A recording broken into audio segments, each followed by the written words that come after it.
Hello, नमस्कार प्यारे बच्चों। आप सभी का पुनः एक बार स्वागत है। आज हम कक्षा 8वीं हमारे अतीत का 8वां अध्याय का अगला भाग जो है वो पढ़ेंगे। तो पिछले कल हमने पढ़ा था, या पिछले कल के टॉपिक में हमने देखा कि किस तरह से भारतीयों को शिक्षा देने के लिए जो है वो दोनों समूहों में किस तरह से वाद विवाद हुआ, जिसमें एक प्राचीन भाषा यानी कि संस्कृत फारसी में शिक्षा देने वाला समूह था और दूसरा समूह जो था वो अंग्रेजी भाषा में शिक्षा देना चाहते थे। अंत में जो था वो अंग्रेजी भाषा को ही निश्चित किया गया और 1835 ईस्वी में जो मैकॉले थे उनके द्वारा बनाई गई जो शिक्षा नीति थी, जिसे कि मैकॉले के मिनट के नाम से भी जाना जाता है, उसको लागू कर दिया गया 1835 में। और ये निश्चित कर दिया गया कि अब भारतीयों को जो वो अंग्रेजी माध्यम में ही शिक्षा जो है वो दी जाएगी।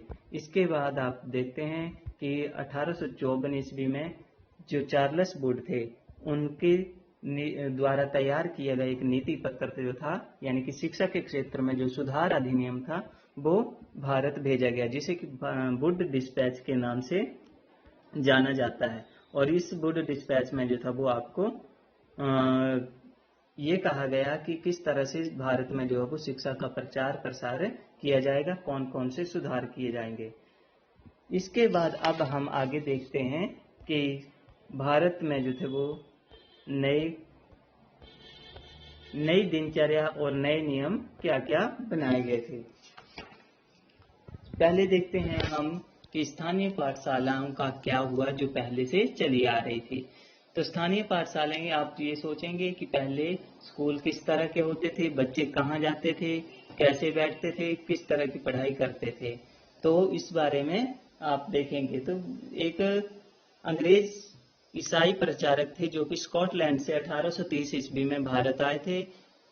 तो बंगाल बिहार का जिलों का उन्होंने दौरा किया और कंपनी ने उन्हें ये कार्य सौंपा कि आप ये देखिए कि भारत की जो शिक्षा व्यवस्था की दशा है वो किस तरह से है। तो उन्होंने बंगाल और बिहार का पूरा दौरा किया। लगभग उन्होंने देखा कि पूरे बंगाल और बिहार में 1 लाख से भी अधिक छोटी बड़ी पाठशालाएं या मदरसे जो है वो चलते हैं, जिसमें आमतौर पर एक एक पाठशाला में एक एक स्कूल में जो है वो 10-20 बच्चे जो हैं वो होते हैं। तो इस हिसाब से जो है वो लगभग भारत में यानी कि 20 लाख के से अधिक ज्यादा बच्चे जो थे वो शिक्षा ग्रहण करते थे।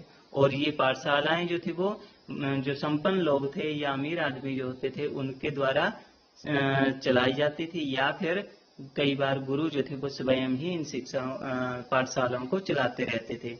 शिक्षा की व्यवस्था जो थी वो उसका तरीका भी काफी लचीला था। और आज जिन चीजों को स्कूल का नाम लेते हैं, जो चीजें आपके सामने आती थी, वैसा कुछ नहीं था। फीस भी निश्चित नहीं होती थी, किताबें छपी हुई नहीं होती थी, स्कूल की एक अलग से इमारत नहीं होती थी, बेंच कुर्सियां कुछ नहीं होते थे, ब्लैक बोर्ड वगैरह कुछ नहीं होते थे। यहाँ तक कि परीक्षा का साल में जो परीक्षा होती है उसका भी कोई पता नहीं होता था। अमीर आदमी ज्यादा दान दे देते थे, गरीब आदमी अपने हैसियत के हिसाब से जो था वो फीस इत्यादि चुकता कर देते थे। एडम ने देखा, विलियम एडम्स ने, कि यहाँ की जो प्रणाली है, शिक्षा प्रणाली, वो काफी लचीली है।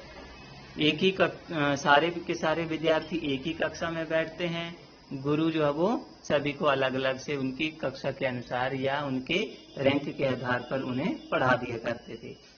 फसल की कटाई के समय बहुत सारे बच्चों को छुट्टियां हो जाती थी, वो घर में अपने माता पिता की फसलों की कटाई बुआई के समय सहायता करते थे। जब ये कार्य पूरे हो जाते थे तो बच्चे फिर से पढ़ाई के लिए आ जाते थे। अब देखते हैं कि नई दिनचर्या एवं नए नियम क्या क्या बने।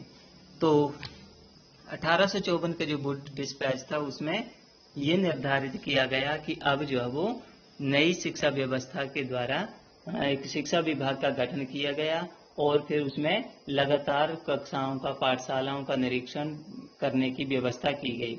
इस कार्य के लिए बहुत सारे पंडितों को जो है वो नौकरी पर रख लिया गया और एक एक पंडित के लिए 4 से 5 स्कूल जो थे वो उनके देख रेख का जिम्मा सौंप दिया गया। पंडितों का काम पाठशालाओं का दौरा करना था, वहां पर हो रही गतिविधियां या अध्यापन कार्यों का जायजा लेना, उसमें सुधार लाना था और प्रत्येक गुरु को ये निर्देश दिया गया कि समय समय पर अपने स्कूल की रिपोर्ट जो वो विभाग को भेजता रहे। साथ में सर ये तय किया गया कि बच्चों की फीस जो है वो निश्चित होगी, एक निश्चित समय सारणी होगी और पाठ्य पुस्तकें तथा क्लासें जो है वो निश्चित कर दी गई। अनुशासन के नियम जो थे वो निश्चित कर दिए गए। जो पाठशालाएं सरकारी कानूनों को मानती थी उन्हें गवर्नमेंट की तरफ से कुछ अनुदान भी मिलने लगे, सहायता मिलने लगी, जिससे वो अपने टीचरों इत्यादि तथा बाकी सुविधाओं पर खर्च कर सकते थे। जो नहीं मानते थे उनको अनुदान को बंद कर दिया जाता था और जो बच्चे अगर स्कूल नहीं आते थे, कटाई या बुआई के समय घर चले जाते थे, बड़े दिनों से स्कूल नहीं आते थे, उनको जो है वो स्कूल से अनुशासनहीनता का मानकर जो वो स्कूल से बाहर भी कर दिया जाता था। अब देखते हैं कि राष्ट्रीय शिक्षा की कार्यसूची।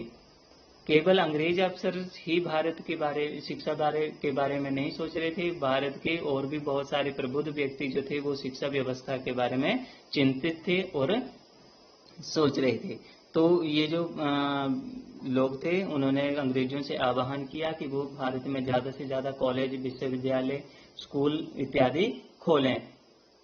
इनमें सबसे आगे महात्मा गांधी जी और रविंद्रनाथ टैगोर जी जो हैं वो प्रमुख रूप से अग्रणी रहे हैं। गांधी जी ने तो यहाँ तक कह दिया था कि अंग्रेजी शिक्षा ने जो है वो हमारी लोगों को जो वो गुलाम बना दिया है। उनका ये मानना था कि अंग्रेजी शिक्षा जो पढ़ जाते हैं वो अपने आप को उच्च या श्रेष्ठ मानने लग पड़ते हैं और अपनी भारतीय संस्कृति को, भारतीय रीति रिवाजों को जो है वो तुच्छ समझते हैं या घटिया समझते हैं। अतः इस कारण जो है वो अंग्रेजी शिक्षा ने भारतीयों की मानसिकता को जो वो गुलाम कर दिया है। गांधी जी का कहना यह था कि भारतीयों को जो शिक्षा है वो केवल पाठ्य पुस्तकों तक ही सीमित नहीं होनी चाहिए, उन्हें जो है वो शिक्षा दीक्षा जो है वो व्यवहारिक होनी चाहिए तथा इसका ताकि लोग जो है वो अपना जीविका उपार्जन भी कर सकें और उनके दिमाग का और आत्मा का विकास जो वो होना चाहिए। शिक्षा जो वो केवल पढ़ाई लिखाई तक या साक्षरता तक ही सीमित नहीं रह जानी चाहिए। ये जो गांधी जी के द्वारा लिखा गया पत्र है, आपसे निवेदन है कि कृपया आप इसे अच्छी तरह से पढ़ें और जानें। इसमें गांधी जी ने यही सब बातें कही हैं। इसके अलावा रविंद्रनाथ टैगोर जी जो थे उन्होंने भी अब एक शांति निकेतन की स्थापना करके जो था वो भारत में की नई शिक्षा के लिए एक नया मील पत्थर जो था वो स्थापित किया। तो शांति निकेतन की स्थापना जो थी वो रविंद्रनाथ टैगोर ने 1901 ईस्वी में शुरू किया था। जब रविंद्रनाथ टैगोर जी स्कूल में पढ़ते थे तो उन्हें स्कूल का माहौल जो था वो बहुत ही दमनकारी लगता था। उन्हें ऐसे लगता था कि जैसे उन्हें जेल में डाल दिया गया हो और जब दूसरे बच्चे शिक्षकों को सुनते थे तो उनका दिमाग कहीं और ही भटकता रहता था। अपने इन्हीं अनुभवों के आधार पर रविंद्रनाथ टैगोर जी ने जो था वो जब ये बड़े हो गए तो उन्होंने बच्चों के लिए एक ऐसे स्कूल की परिकल्पना की जिससे कि वो खुले मन से जो है वो अपना सकें। जब वो अपने बचपन की को सोचते थे तो उनका ये मानना था कि बच्चे जो हैं वो कल्पनाशील होने चाहिए, उनके अंदर उत्सुकता होनी चाहिए, किसी चीज को जानने के लिए रचनाशीलता होनी चाहिए और वो उनमें सबसे महत्वपूर्ण जो बात है वो चकित होने के होना कि उनके स्वाभाविक गुण जो है वो मर जाते हैं इस तरह से। तो ये चीज जो है वो उन्होंने सबसे महत्वपूर्ण कही है कि ये जो है वो चीज बच्चों में होनी चाहिए, रचनाशीलता होनी चाहिए, उनका मन जो है वो वहीं पर मौजूद होना चाहिए। टैगोर जी जो थे इसी उद्देश्य से उन्होंने फिर कलकत्ता से लगभग 100 मील की दूरी पर एक ग्रामीण परिवेश में उन्होंने अपना एक स्कूल खोला और जहां पर निर्मल शांति से भरा हुआ था, इसलिए इसका नाम शांति निकेतन रख दिया गया। और यहाँ पर बच्चों को अपनी मनचाही शिक्षा और सृजनात्मक मेधा और ज्यादा विकसित करने का मौका दिया गया। गांधी जी जो थे वो और टैगोर जी की लगभग एक जैसी ही विचारधारा थी।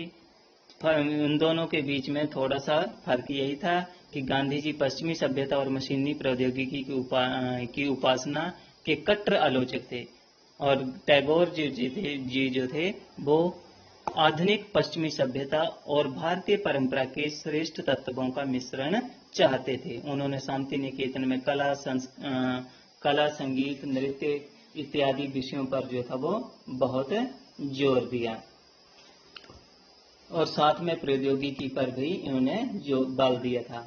इसी उद्देश्य से इस प्रकार से उन्होंने जो था वो शिक्षा व्यवस्था को लागू करना चाहा। आशा है कि आप को ये वीडियो पसंद आया होगा, और बच्चों से आशा है कि आप इसके अभ्यास प्रश्नों पर भी गौर फरमाएं। धन्यवाद।